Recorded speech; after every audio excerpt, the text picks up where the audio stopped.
Hello everybody. Today we are going to start first order and higher degree differential equation. Means here we can see that यहाँ पर हम लोग देख सकते हैं कि एक डिफरेंशियल इक्वेशन है से dy by dx मीन्स इसकी जो ऑर्डर है वो कितना है 1 और इसकी डिग्री है n. सो ये n डिग्री का डिफरेंशियल इक्वेशन है. इसी प्रकार से हम लोग यहाँ पर हायर डिग्री डिफरेंशियल इक्वेशन देखने वाले हैं. तो इसको मतलब इस तरह का अगर डिफरेंशियल इक्वेशन हमें मिलता है तो हम इसको 3 मेथड से सॉल्व करेंगे. First is solvable for p, then solvable for y and then solvable for x. So सबसे पहले हम लोग सोल्वेबल फॉर p के बारे में देखेंगे. तो सबसे पहले इक्वेशन किस तरह का रहेगा ये देखते हैं. जैसे एक इक्वेशन है से p note dy by dx to the power n plus p1 dy by dx to the power n minus 1 and so on up to pn is equal to 0. तो हम लोग यहाँ पर कंसीडर करते हैं कि small p is equal to d y by d x. ये हमको ऑलवेज कंसीडर करना है. तो देखिए हम लोग d y by d x को हमने कंसीडर किया एज स्मॉल p. हमने सब्सटीट्यूट कर दिया ऊपर वाले वैल्यू में. उसके बाद हम जानते हैं कि जैसे आपने मिड टर्म स्प्लिटिंग पढ़ा होगा कि एक क्वाड्रेटिक इक्वेशन होता है तो उसका मिड टर्म स्प्लिट करके हम लोग किस तरह से उसको सोल्व करते हैं. तो वैसे ही यहाँ पर जो इक्वेशन होगा उसकी कोई फैक्टर होगी तो उसको मान लेते हैं यहाँ पर वो फैक्टर इस तरह का है.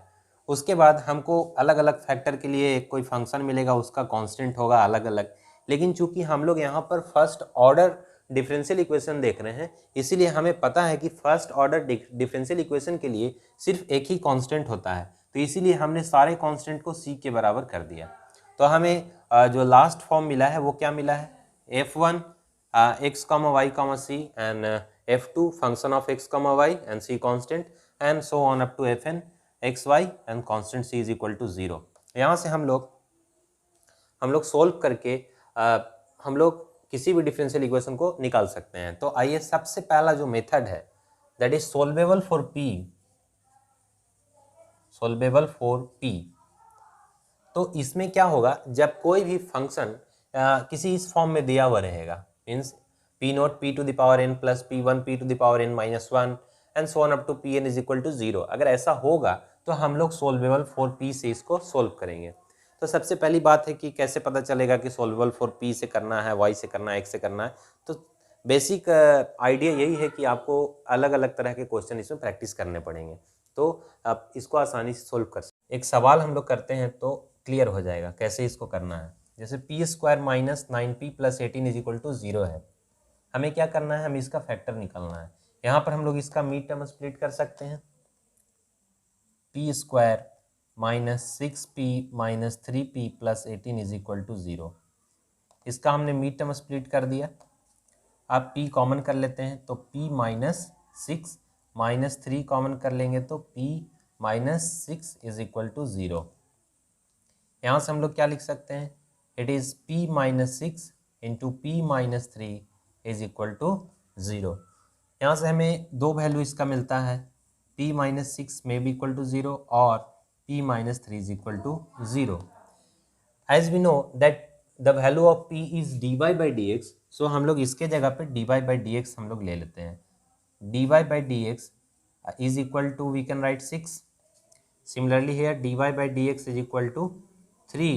then we can write dy is equal to 6 dx and here we can write dy is equal to 3 dx.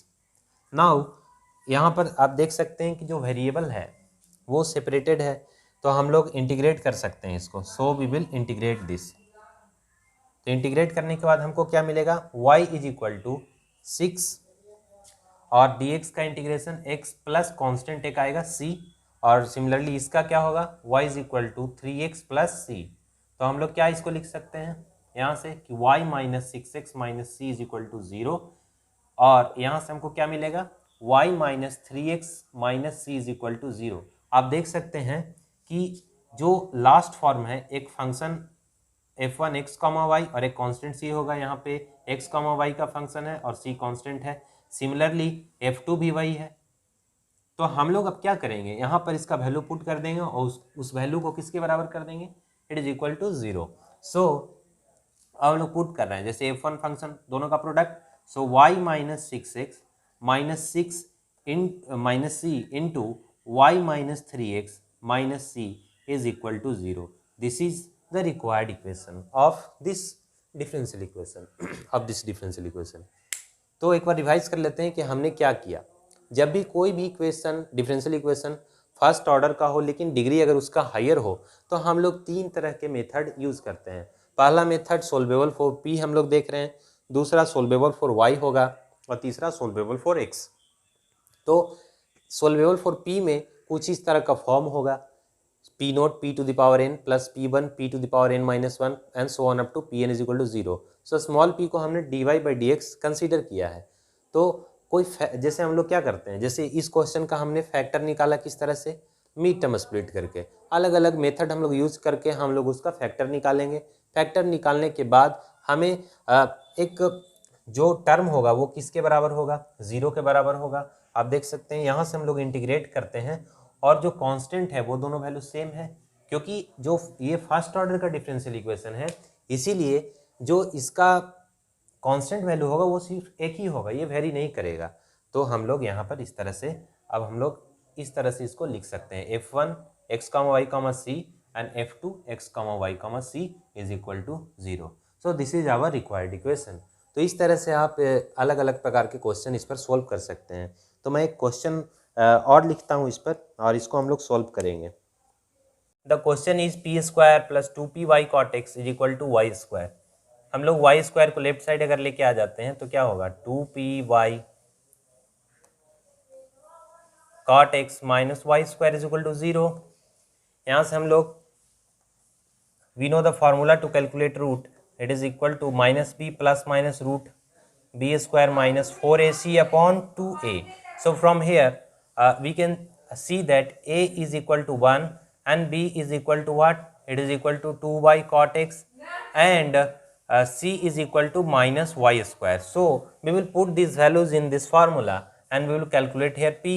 So for p we can write minus b is minus 2y cot x plus minus b square is what, 2y cot x whole square minus 4ac. So minus 4ac means a is 1 and c is minus y square. So it is equal to what, 4y square.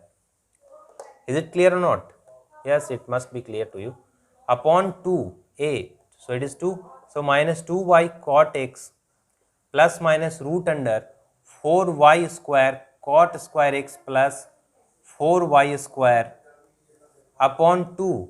So from here we can take common 4y square cot x plus minus, so what comes out from root, it is equal to 2y. So root under cot square x plus 1 upon 2, and we know cot square x plus 1 is equal to what, cosec square x.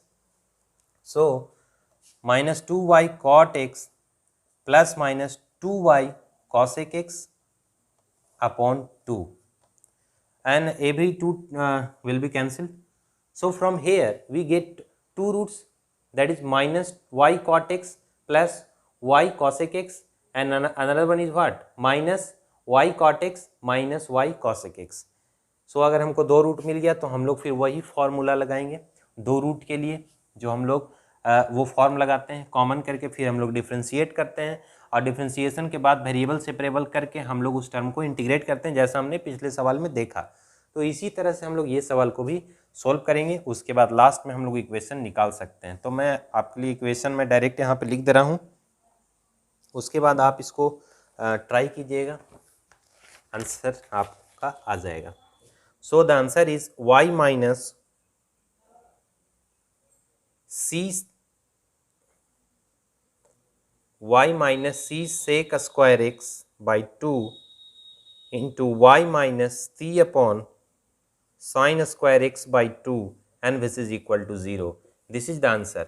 You should try at your home and you can do this problem. I am giving you one more problem you should try at your home, and it is p cube into x plus 2y plus 3p square x plus y plus y plus 2x into p is equal to 0, and I am writing the answer here, and the answer of this question is y minus c into y plus x minus c and x y plus y square plus x square minus c is equal to 0। तो ये दोनों को try कीजिएगा, answer आपका आ जाएगा और इससे आपका सोल्वेबल फॉर पी का कंसेप्ट भी क्लियर होता है।